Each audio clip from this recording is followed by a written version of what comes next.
इस वीडियो में मैं आपको बताने वाला हूँ कि एनएसपी स्कॉलरशिप जब आप अप्लाई करते हैं, जब अपना कुछ डिटेल फिल करते हैं, डॉक्यूमेंट सबमिट करते हैं, तो डिटेल फिल करने में आपको कुछ खास बात की ध्यान रखनी है और वो क्या है, उन्हीं के बारे में मैं आपको यहाँ पे बताने वाला हूँ।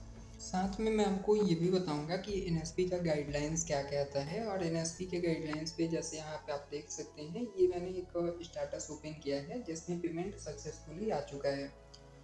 ठीक है, इसके बारे में पूरा हम डिटेल से एक बार समझेंगे जो आपको इम्पोर्टेंट सबसे मेन है जो आपको पैसा आने में। तो सबसे पहले मैं आपको बता दूं कि आपका जैसे आप अपना डिटेल फिल करते हैं, जो भी आपका पर्सनल डिटेल होता है, एकेडमिक डिटेल होता है, आपको वहाँ पे बैंक अकाउंट डिटेल भी फिल करना होता है, बैंक के रिलेटेड जो भी आपका होता है। तो बैंक के रिलेटेड जो आप डिटेल फिल करते हैं उसी के बारे में आपको यहाँ पे बताने वाला हूँ। ठीक है, साथ में एनएसपी गाइडलाइंस के बारे में भी मैं आपको बताऊंगा। तो चलिए स्टार्ट करते हैं। तो देखिए, सबसे पहले मैं आपको बता दूं कि आपका जो एनएसपी गाइडलाइंस है ये क्या कहता है। एकदम सिंपल भाषा में मैं आपको बता रहा हूँ। तो आपका एनएसपी गाइडलाइंस जो होता है वो ये कहता है कि आपका जो नेम है आपके बैंक अकाउंट नंबर में, आपके डॉक्यूमेंट में और आपकी एजुकेशनल डिटेल में, और जो आप डिटेल फिल कर रहे हैं ये सेम होना चाहिए आपका। ठीक है, इसके साथ आपका जो मेन होता है कि आपका जो आधार कार्ड है ये आपका बैंक अकाउंट से लिंक होना चाहिए। ठीक है, आधार आपका बैंक अकाउंट से लिंक होना चाहिए। यहाँ पे आप पढ़ भी सकते हैं कि जो हमारे स्कॉलरशिप आया हुआ है वो आधार लिंक्ड बैंक अकाउंट में ही क्रेडिट हुआ है। तो क्या होता है ना कि बहुत सारे स्टूडेंट ऐसा गलती करते हैं कि वो अपना जो बैंक अकाउंट होता है वो कोई और डिटेल फिल कर देते हैं जो कि आधार लिंक नहीं होता है। या फिर बहुत सारे स्टूडेंट के पास दो या दो से ज़्यादा भी अकाउंट होते हैं, तो वो कोई अपना ऐसा अकाउंट दे देते हैं जिसमें आधार लिंक नहीं है, तो आपका वो पेमेंट नहीं आ पाता है। और जिसमें आपका अगर मान लीजिए 2-3 अकाउंट है, उसमें कोई आपका आधार लिंक बैंक अकाउंट है। एक एग्जांपल की बात करें, एसबीआई और एचडीएफसी। अब मान लीजिए एसबीआई जो है वो आपका लिंक है और एचडीएफसी आपका आधार से लिंक नहीं है। तो आपका एसबीआई का अगर आपने डिटेल फिल किया है तो आपका तो एसबीआई में जाएगा ही। अगर आपने एचडीएफसी का भी डिटेल दिया है तब भी आपका एसबीआई में ही जाएगा। तो इतना सिंपल समझिए कि जो भी आपका आधार लिंक्ड बैंक अकाउंट है उसी में आपका पेमेंट जाएगा।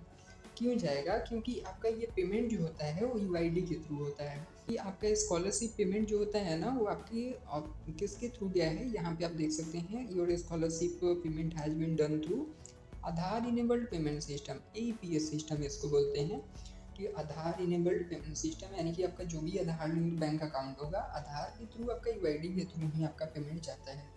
इसके बारे में कंप्लीट आपको जो आपका डिटेल जो होता है यूआईडी और ये जो आपका होता है वैलिडेट हुआ है कि नहीं अप्रूव, तो ये आपका डीबीटी स्टेटस में भी शो करता है। ठीक है, या ट्रैक एनएसपी पेमेंट के थ्रू जब आप देखते हैं तो वहाँ पे भी आपका ये डिटेल दिखता है।